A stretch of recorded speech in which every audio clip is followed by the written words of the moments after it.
Everybody here, but for those of you who don't know, I'm JP Lauterbach. I'm the COO, and thanks for coming out for this training. It's an important topic. It's a very relevant topic in today's day and age, and I wanted to introduce our speaker this morning. Susan Sapp is a senior litigation partner at Klein Williams Law Firm, which is, if you didn't know, it's the YMCA's law firm of record. She has practiced law for 30 years and has a general civil trial practice, which includes labor and employment issues, medical and legal malpractice defense, professional negligence defense, and insurance defense. She represents employers, lawyers, other professionals, school districts, hospitals, doctors, and insurance companies in all aspects of legal representation. And we got to hear from Susan last week. We got to hear the training you're going to hear, and I'm sure some of the cases she's been involved in would be very colorful, but hopefully it doesn't ever have to involve anyone in the room in a negative light.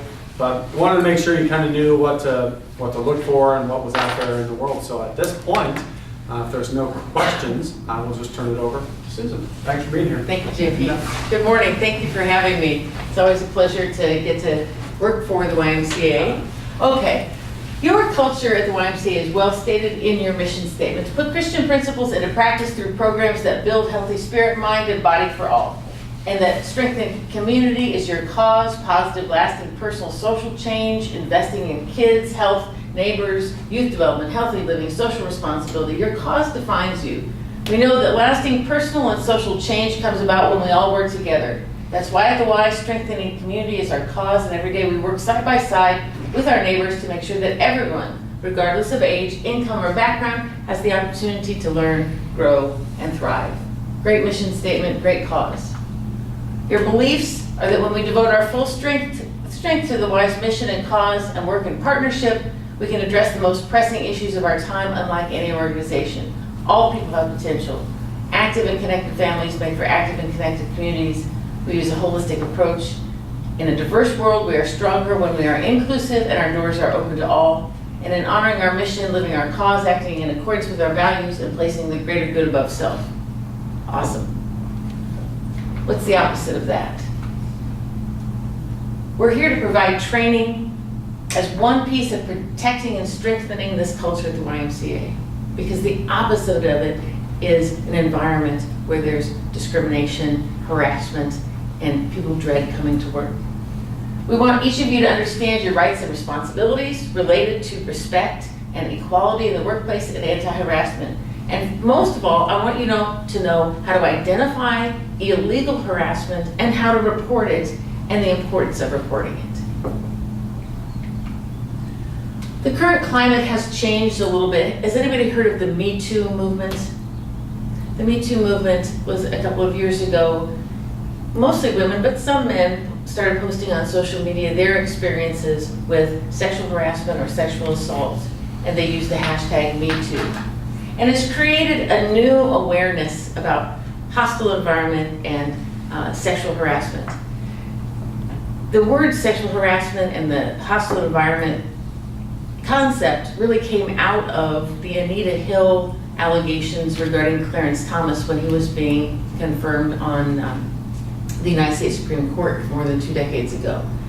I kind of thought everybody got it back then, right? It was pretty obvious, you don't sexually harass people.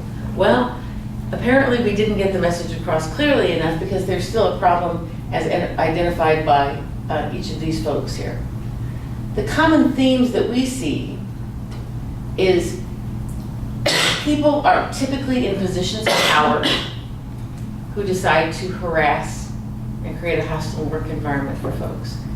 Sometimes they have no accountability, where they're perceived as having no accountability. They're so important to an organization that people just say, oh, well, that's just Bob. Or they don't talk about it, they don't feel empowered to object, or they feel that they lack a voice to object. And I'm here to tell you there are no power centers at the YMCA. There is no one who is unaccountable, and there is no one who is empowered to act differently than the values and beliefs of the YMCA. There is no one who is empowered to harass and create a hostile work environment. And if that's happening, the person you need to let know right now is sitting right there, Misty Mouth.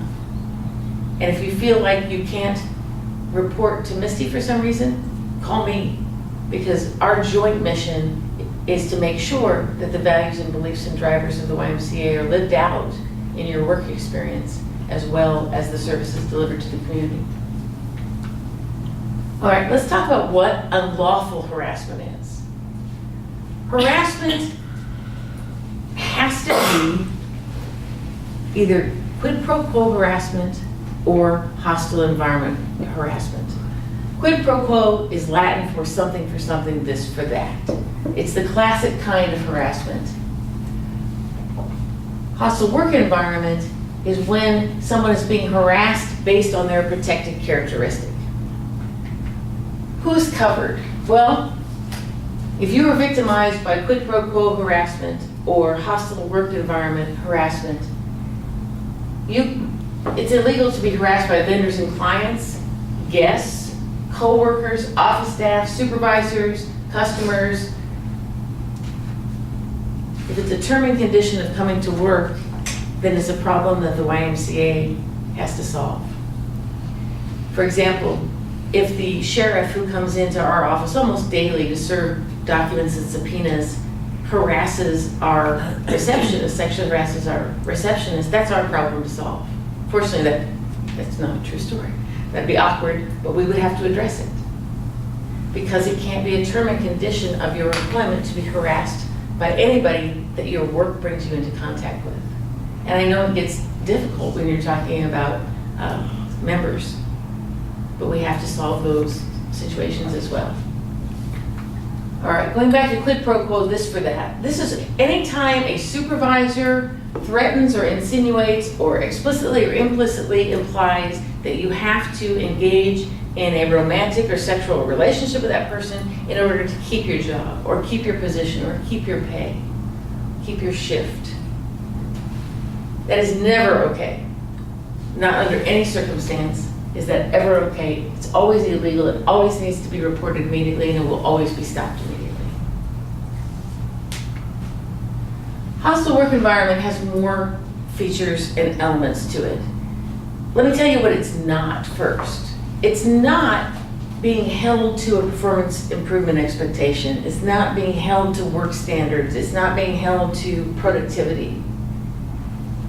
Every once in a while I get a call from somebody who says, I'm being harassed at work. I'm being subject to a hostile work environment. And I say, well, tell me more. Yeah, I'm being evaluated, and they're really holding me to these standards, and I'm getting bad evaluations, and they're really pressing me to be more productive, and it's just hostile. They're just on me all the time. Well, that's not really illegal. You can be held to ordinary standards of expectations. You can be held to productivity expectations. You can be monitored and evaluated, and all of those things, quality, timeliness, those expectations are lawful. And if you're being held to them, that's not illegal. What is illegal is if your work environment is different than anyone else's in your area because of your membership in a protected class. So it's got to be unwelcome conduct that's based on your membership in a protected class. And what do I mean by protected class? I mean race, color, religion, creed, sex, national origin, ancestry, disability, genetic testing information, age, military or veteran status, pregnancy, marital status, sexual orientation, gender identity, and any other status protected by local, state, or federal law. It has to be because of it. So it's unwelcome, meaning unwelcome, because your membership in a protected class, and it has to be severe or pervasive. So let's talk about unwelcome. That might seem like an obvious word, but there's a continuum of unwelcomeness. It has to be unwelcome to you, and it would be unwelcome to a reasonable person. After 30 years of hearing about every instance of bad human behavior that you could hear, nothing surprises me, nothing offends me. My coworkers know they can come in my office, tell me any joke, show me any picture, and I'm not going to be offended. So I'm over here on this end of the continuum. Then you've got the most sensitive person on the planet who is offended by everything. The reasonable person standard is right in the middle. Is it offensive and unwelcome to the person actually experiencing the harassment? And would a reasonable person find it offensive? That's what unwelcome means. And it has to be directed based on your membership in a protected class. It's not enough to be in a protected class. The behavior has to be being directed at you because you're in that protected class. And then the conduct has to be severe or pervasive. Severe is obvious. If somebody grabs someone's crotch, always severe, always illegal, never okay. Usually it's one situation like that and you're gone. It's done because it's so severe. Pervasive is on the other end. It starts out usually as something stupid, a stupid behavior that escalates and becomes pervasive and happens so much that it becomes a hostile work environment. Let me tell you a story. Some number of years ago in Beatrice, there was a factory company, and there was a female employee who, when she came into work each day, had to walk by other people working at machines, all guys. And one of the jokers decides to start moaning at her when she walks by. I don't know if he was in junior high or what, but anyways, he was moaning at her. She tells him to stop, he doesn't. He realizes it's getting under her skin, and so he starts moaning louder and more sexually and moaning her name. She goes to HR, and HR says, boys will be boys, just ignore him. That was the wrong reaction by HR. They should have nipped it in the bud. The employee did the right thing because the first thing to do is to tell somebody stop. You are always empowered to tell someone to stop. Knock it off. You're offending me. Stop it. Those are all acceptable. HR blew it because they should have nipped it in the bud. They should have walked out to the moaner and said, are you kidding me? Stop it now. If you want to come to work again, there's no moaning here. Quit it. Should have been over then. They didn't do that. The woman continues to come to work. Other people start moaning. Apparently they start writhing and doing all kinds of crazy stuff. And eventually she quits. It's called constructive discharge. When your work environment is so hostile with unwelcome behavior based on your membership in a protected class, and here it was clearly unwelcome to have the moaning and the names and the writhing. And it was based on her position as a woman, so it's protected status. And it became pervasive. It was never severe, but it became pervasive. So she was allowed to quit. It's called constructive discharge. And constructive discharge means that your work environment has become so unbearable that no reasonable person should be expected to endure it as a term and condition of continued employment. So her quitting was the equivalent of getting fired. And she sued, and eventually they had to write a 6-figure check to her for something that should have been nipped in the bud. And your role in nipping things in the bud is, number one, tell the person to stop. If you are the person who receives the request to stop, it is important for you to respond appropriately as well. We have all said something that we wish we hadn't, that we wish we could just reel back the words. And if that happens, when it happens, first, watch the body language and the expression of the person who receives the inappropriate comment. You can tell when you've offended somebody. And your first reaction should be, I'm sorry, you know what? I don't know if I fell and hit my head or something, but I obviously should not have said that. I'm sorry. Please forgive me. It won't happen again. Nip to the bud. If the person says to you, I can't believe you said that, don't say that to me. Your response should not be, well, it's a free world. I can say whatever I want. I've got First Amendment rights. Just buck up. Quit being such a weenie. That is not the appropriate response. The appropriate response is, I'm sorry. I had no intent to offend you. I didn't know that was offensive. I will not say that again. Nipped in the bud. Not too long ago, I did not know that the word schmuck was offensive. I thought it was a reasonable alternative for other names. So I said something about somebody being a schmuck, and somebody said to me, did you know that's an offensive word? That's a Finnish word for a man's genitalia. No, I did not know that. So I said, I'm sorry, I didn't mean to offend you. I will not use that word again, and I haven't used it since. It's not necessary to my vocabulary. But I learned that, and the person spoke up, and I apologized, and it's over. So we have to remember there's nothing that changes about manners and kind and respectful human relations just because we're in the workplace. And if you're the one who's saying, I have every right to say that, and I don't believe in political correctness, and I've got First Amendment rights, you've got to check yourself. Because you don't have First Amendment rights in the workplace. You leave them in the car. Employers have the right to monitor and correct speech within the workplace. And hostile environment is one of those key times. You don't have the right to continue to offend somebody, and an apology is the only correct response.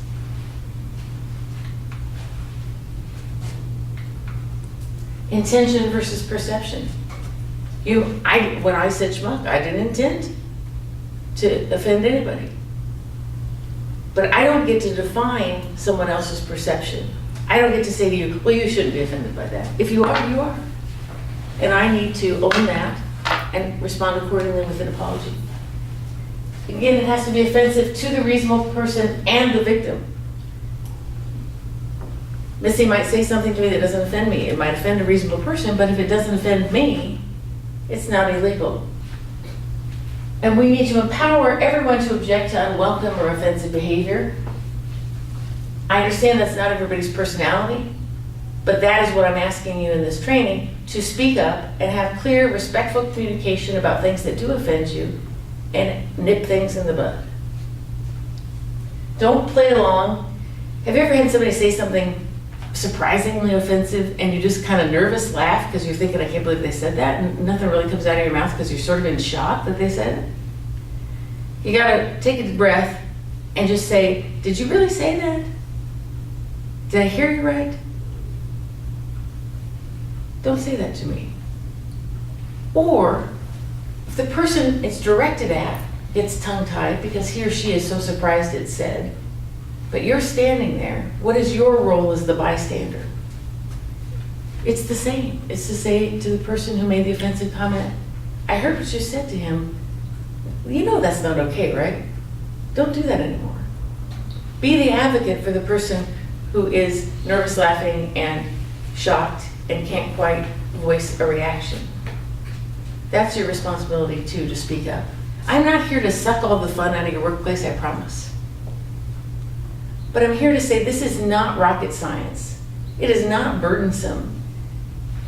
Be respectful, be kind, have good manners, don't be creepy. That's it. If you leave with anything today, be respectful, be kind, be decent, don't be creepy. Understand relationships change. People change. You've got to roll with the times, and what might have been acceptable 10 years ago isn't necessarily acceptable now. Off-duty behavior. When you go as a group after work to go get pizza or something, it's still your work group. In life we have neighbors who are friends, but they're still neighbors. Coworkers who are friends, but they're still coworkers. Family, who's sometimes friends, sometimes not. And then we have friends. And your coworkers, don't quit being coworkers just because you're out for pizza. And your supervisor doesn't quit being your supervisor. And you can't start sexually harassing somebody because you're like, oh, it's after 5, now I can say whatever I want to. Because what happens off hours almost always slops back over into the workplace during the day. If you pin one of your coworkers up against the car and force them to kiss you after you've had beers and gone out as a group for bowling, there's no way that doesn't slop back over into the workplace the next day. Because that person is going to be ducking you and dodging you and not wanting to really be around you. And forcibly pushing somebody up against anything to kiss them against their will is never okay, whether you're off hours or on hours. But those off-duty behaviors have to be professional even when you're off the clock.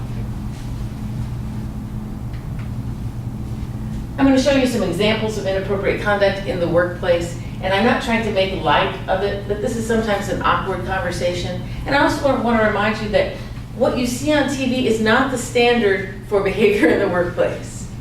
Literally, in the last several months, I had an employer who had a manager who wanted his department to be cool. He wanted it to be fun, where they could say anything, even though this was against the company rules. He wanted to kind of create this island in his department where everybody could be cool and say whatever they wanted and not be politically correct. Let me tell you, no one at the YMCA is authorized to create such an island of exception from the rules. This guy at this other company felt like he could. He no longer works there, by the way, but he felt like he could. And so he was sort of using this litmus test when he was interviewing applicants to see if they'd be cool. So on 2 occasions with 2 applicants, he asked the applicants if they wanted to see a picture of another employee's butthole during the interview. I thought I'd heard everything, but then I heard that. Obviously, that's not okay. So I was talking to him, I said, tell me what you were thinking. And he said, well, it was on South Park. I said, South Park is not the standard of communication for the workplace. And he said, well, it was on regular TV. I said, still, nonetheless, this is not the standard. And no, you're not empowered to see if everybody's cool and have this fun work group where you offend the bejeebers out of each other all the time and think it's funny because the rules still apply. So I have some examples from The Office. If you ever want to learn how not to behave in the workplace, just watch The Office. And I'm not intending to make light of it, but I think they're funny.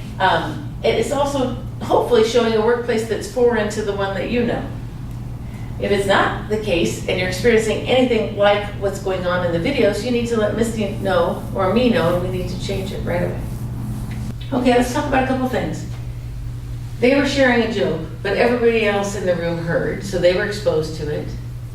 So it became a term and condition of their employment to know that there was some sex joke with a monkey being shown on a work computer during work hours. So none of that was okay. And then let's talk about work computers, work phones, personal phones you use at work, personal computers or devices you use at work.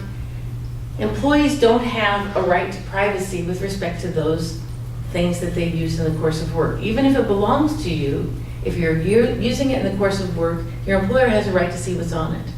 So if you are texting inappropriately, for some reason people have started to think like texting is off limits and they can text inappropriate things to each other at work.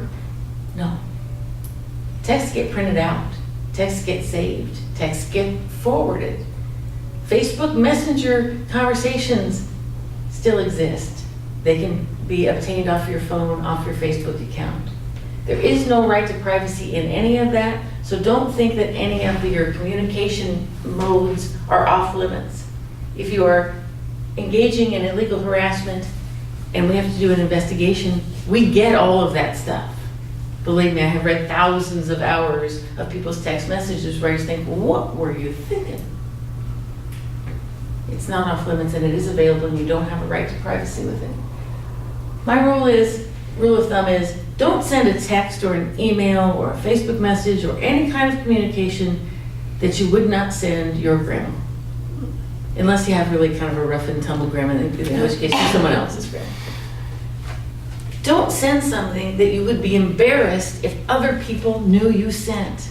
Because if a problem arises and you're dealing with lawyers and claims and lawsuits and stuff, all that stuff comes to light. If you would be embarrassed if it was known that you had written it, don't write it.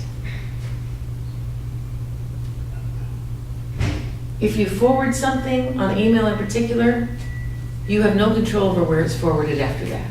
So if you forward your friend an off-color joke thinking it will stop there and he or she forwards it to 30 other people, it's as if you forwarded it because it started with you and the email makes it clear it started with you. So you can't control what other people do with your inappropriate expressions of humor. So harassment can occur even if 2 people are in the same protected category. Men can harass men, women can harass women. So avoid assumptions or stereotypes about an individual because of their protected status, impairment, age, Religious messages or anti-religious messages can be tricky. If somebody asks you where you go to church, you can tell them. What do you like about your church? You can tell them. What you can't do is say, well, everybody in our work group has to go to the same church. Or we're going to have mandatory Bible study over the lunch hour. You can't do that kind of stuff. But you can be a normal human being and share your beliefs or your church or your belief that's different, and you go to some facility or you don't go to any facility. Those things can be shared, but they're not to be argued or forced or pressed against anybody's will. It's never okay to use coercive sexual behavior to control or affect the career, salary, or performance review of another employee. If you begin a romantic relationship with a coworker, especially if you report to that person, but even if you're just coworkers, you need to let your supervisor know, because it's for your own safety. If relationships started out as consensual, let me just tell you, most workplace relationships end at some point. Especially the ones that start out when people are married to other people. Those always end, and they end messy. But if you're in one, let your supervisor know or let HR know, because you don't want to be in a position where it starts out as consensual, but then you break off the relationship, but the other person won't quit pursuing you, and then you've got this unwelcome sexual harassment kind of situation, but you didn't tell anybody what was going on to begin with, so it's hard to report how it's changed because there's all these text messages showing it was consensual and welcome. It's hard to prove that it changed, but if you tell your supervisor or Misty, hey, we're in the same work group, we are having a romantic relationship, it's welcome, Misty's going to tell you, okay, keep it out of the workplace, can't affect the workplace, and if something changes in that relationship and it's no longer welcome and you need help ending the relationship, then you can come back and let them know that this is no longer welcome. But talking about it is much better than hiding it. Okay, identifying somebody by a protected characteristic, offensive nicknames, is not okay. It's just not. If it's not welcoming or inclusive, don't say it. If you would be embarrassed if it was widely known that you'd said it, don't say it. If it's questionable and you're thinking, I don't know if I should say this, don't. Think about how you would feel if the words were directed at your daughter or your sister or your mother or your brother or your husband. How would you feel if they found out you had done this? Top 10 excuses for bad behavior, none of which is a valid excuse. I was just kidding. You should hear the things he says. We're friends, so I can talk to him or her that way. He didn't tell me he was offended or upset. We talk to each other that way because we're both women, we're both gay, we're both older. I'm not doing anything wrong. That person doesn't work here. I was on my own time. I wasn't talking to him or her. I didn't mean them to hear. We were having a philosophical discussion and my comments were taken out of context. Let's stop on this one for a minute. Politics. Right now we're in sort of an unprecedented time of political discomfort. And political conversations can escalate very quickly to hurt feelings or allegations of racism or insensitivity or worse. Never in the history of man has there been a political conversation in the workplace where one person has succeeded in changing the mind of the other person. Nobody's ever said, you're right, I am going to become a Democrat now. No, that has never happened. All that happens is people get offended, their feelings get hurt, and it's disruptive. So keep it at a minimum. In fact, stay away from it. Really, there's no workplace purpose for political discussions right now, or really at any time, and it's easy for it to be taken out of context or start hurting people's feelings. So what we know is the YMCA does not tolerate harassment or discrimination under any circumstances. You do not need to submit to appropriate conduct, regardless of who the perpetrator is. You must report it, and it doesn't matter who the alleged harasser is, their title, their status in the company, report it. The YMCA has a policy and a practice and a procedure for how to report it. Report it, preferably in writing, but it doesn't have to be in writing, to Misty or to Barb. An investigation will be done. If necessary, separation will be made between you and the person who you allege harassed you.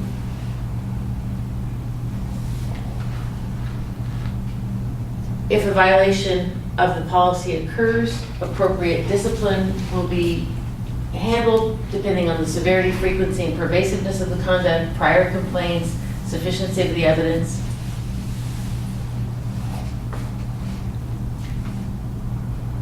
What you need to know is you are protected from retaliation for reporting alleged harassment or being interviewed as a witness. So if you make a report and you witnessed it, you cannot be fired or have your shift changed or your pay decreased or anything bad happen to you because you reported it. And you can't have anything bad happen to you because you told what you saw. It's protected activity to make those complaints and to participate in an investigation. Now, that doesn't mean that just because you made a report that you're covered with Teflon and you'll never be disciplined or never held to any workplace standards and you just have a get out of jail free card forever. It doesn't mean that. It means that nobody can take it out on you that you reported the situation. So don't engage in the prohibited behavior. Cooperation, respect for each other despite differences is the key. Understand violations can lead to discipline, including termination. The more severe the behavior, the more likely it is that it's a terminable offense. Report conduct because we can't eliminate it if we don't know about it. If you go to a supervisor and they don't handle it, go immediately to HR. But first try to handle it yourself. Nip it in the bud. And if your bud is nipped, respond appropriately. Is this inappropriate to say that's a nice color on you? No, it's fine to say that as long as you don't say, well, creepy. That shirt looks very sexy. The word sexy has no workplace purpose or meaning. Don't say it. One coworker tries to kiss another after drinking at a work gathering. Not good. Hugging a coworker to console about the passing of a family member, yes, if the hug is appropriate. Asking a coworker about a date the night before, yes, but let me tell you, none of us are interested in the details. Seriously. You had a good date? Great. Where'd you go? We ate. Wonderful. Do you think you'll go out again? Yeah, probably. Enough. Calling an employee old-timer at his 60th birthday party. You know what? I'm getting more and more sensitive to this one as I'm well into the middle of my 50s now. It's not that funny. Black balloons and you old goat and over the hill. It isn't that funny. And it really doesn't have a purpose. How about you have been so valuable to our team for so many years. We are really grateful that you're here. Your wisdom and your experience is so valuable to us. I have learned so much from you. That's a way to celebrate somebody's milestone birthday. Other ways just aren't appropriate and they can backfire on you quickly. All right, true or false? The law is concerned only with preventing harassment of females. True or false? False. If the harassment is by a supervisor, then there's nothing you can do about it. False. It is unlawful only if the person is offended. It's false because there may be other people who hear it, and then we have to employ the reasonable person standard. So maybe they're not offended and nobody else hears, so that's not a problem, but if other people hear or a reasonable person would be offended, then it can be a problem. Behavior at casual gatherings is not subject to the anti-harassment policy. False. If someone only overhears a comment, then they can't complain or claim harassment. False. Is it possible for a male employee to sexually harass another male or a female to harass a female? Yes. Can a consensual sexual relationship gone sour result in a finding of sexual harassment? Yes, it happens all the time. In terms of consensual work relationships, my saying is no good comes of it. Just doesn't. What if an employee laughs at the inappropriate jokes or pranks of other employees? Does that mean it's not harassment? No. It can still be unwelcome, it still make people uncomfortable, it's still inappropriate, it still creates a hostile environment, people might nervously laugh, that doesn't mean it's okay. Is all physical touching between employees a form of sexual harassment? No, again, it has to be unwelcome, it has to be based on membership in a protected class, or it has to be severe or pervasive. But the beginning of a claim is inappropriate touch. Will an employee be terminated or reprimanded for reporting workplace harassment? Absolutely not. All right, any questions? All right, hearing none. Thank you very much. Appreciate your time and your attention. Thank you.